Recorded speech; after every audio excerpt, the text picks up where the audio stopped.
This is the Zac Anesbury Show. Welcome. Today's podcast clip comes from an interview with Professor Ekant Veer from the University of Canterbury. Cool. So whereabouts did you actually do your undergrad then? So my undergrad was in Hamilton, New Zealand. So it's kind of about halfway up the North Island in the University of Waikato. And that's just where my family settled. I mean, I grew up in the UK, moved to New Zealand when I was 15 and settled in Hamilton. My dad promised us this idea of moving to New Zealand. We thought this island paradise. We ended up in flipping Hamilton, which is kind of the butt of every joke in New Zealand, as the dullest place sort of thing. No. And so we ended up there. I'm like, this is not what I signed up for. But the university was very good. Stunningly gorgeous. So you're telling me this is the abnormally where it's just like, okay. Yeah, I mean, yes. Even the photos of Hamilton look good, but living there was not what I had signed up for, I don't think. But I fell in love with Hamilton, as you do with anywhere. You fall in love with them. So I did my undergrad at Waikato, spent a couple of years working in the real world, and then went back to do my PhD at the University of Auckland, which is in the North Island as well. Yeah. Oh, okay. Yeah. So you didn't do a master's by research or anything in between? No, I did an honours. So did my undergrad with honours and did a research component as part of that. So that gave me entry into the PhD program rather than HDR process. Yeah. Yeah. So I had a bit of a, what do they call it, sliding door sort of moment in that way. So we don't do honours here at the University of South Australia anymore. So I was the second to last cohort who did it. And then I think Kelly Vaughan might have been the last cohort who did it. And so we now transition straight from undergraduate to master's by research for 2 years and then into a PhD. Gotcha. So we're slightly different structure there. Yeah, now. And we've done similar thing here now, but we're thinking of actually going back to honours, just because signing up for 2 years for some people it's like that's too much of a commitment. I've just done 3 years with you. I don't want to do 5 years with you. Maybe an extra 8 months, 9 months is enough, and then transition. But we'll see how things go. These things go in cycles. Yeah, and there's also then the less burden of getting a scholarship. So if you do honours, it's kind of like a coursework component where you take on help debt or HEX debt. Do you have an equivalent of that in New Zealand actually? Like, so the government will give you almost like a very low interest rate loan to get higher education? No, we have interest-free loans, completely interest-free loans for all education. Yeah, so as long as you're in New Zealand, you pay zero interest on all loans. And so we've gone even more socialist. Yeah. And so if you're an international student, you can't get a loan. But if you move overseas, you start putting interest on that loan. But otherwise, completely interest-free. Yeah. Okay. So there is a cost, but it's interest-free, and then it kicks back repayments when you earn over a certain amount, I'd imagine? Correct. Okay. So once you earn over like $28,000-$30,000 or something, a portion of your income goes towards that.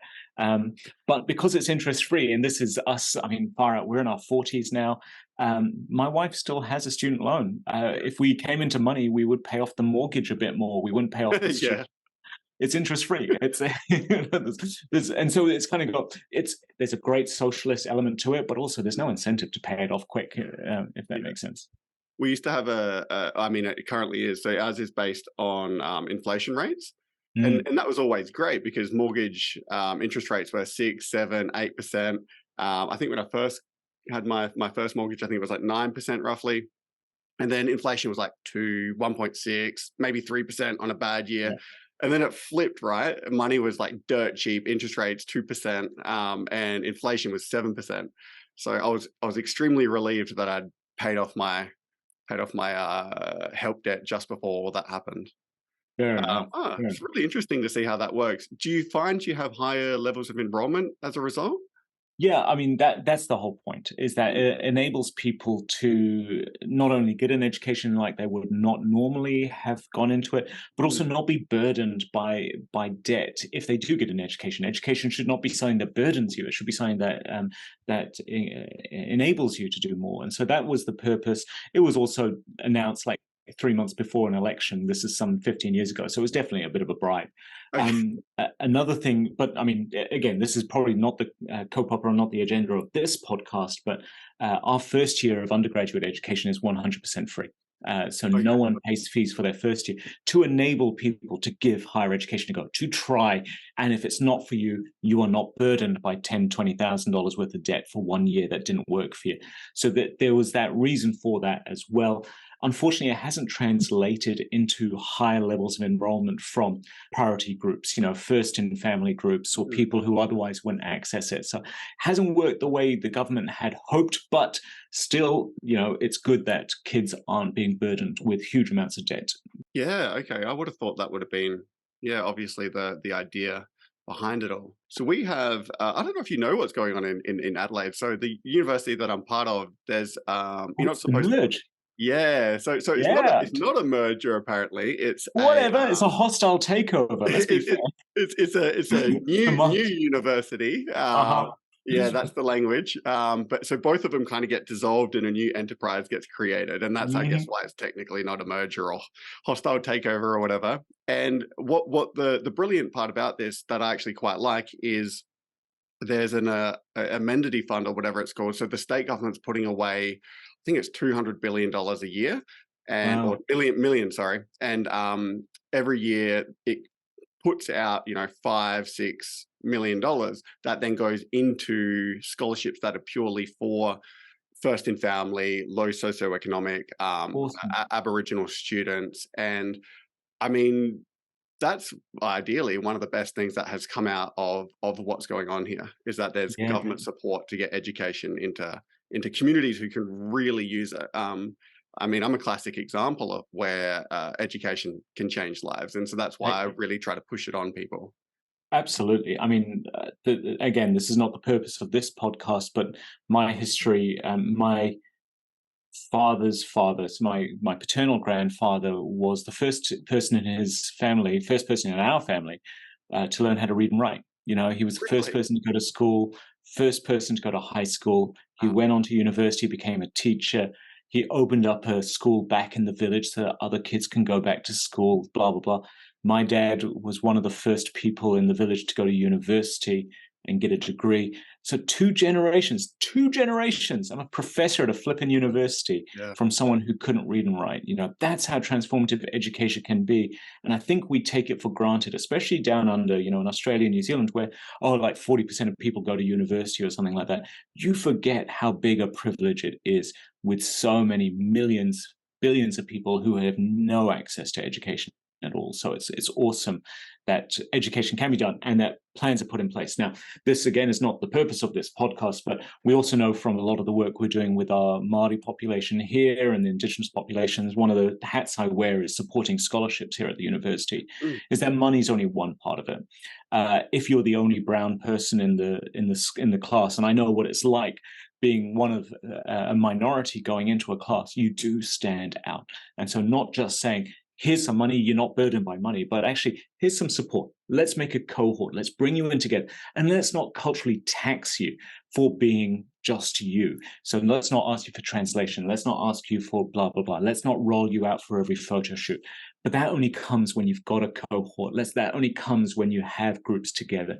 And that does take time. But it sounds great what you guys are starting and the purpose going forward. But there's plenty more that we're doing over here that we need to keep doing and things like that. So more than happy to grow and learn in that space. It's so funny. Some of the things that you say really resonate with stories that I've heard, right? So my partner, she was the only Indian girl at her school, and she was very high achieving, and so they should have put her on the front cover of their school magazines and stuff. But she knew damn well why they were taking photos of her. Yeah. Yep. Oh, look, I think, I shouldn't tell this story, but I don't care anymore. But I think it was my first year here at UC, and they said, we'd love to do a photo shoot with you. Could you come with some of your students? I'm like, perfect, done. So I turned up with my master's class, and the photographer pulled me aside and said, Ekant, we were hoping you would bring more ethnics.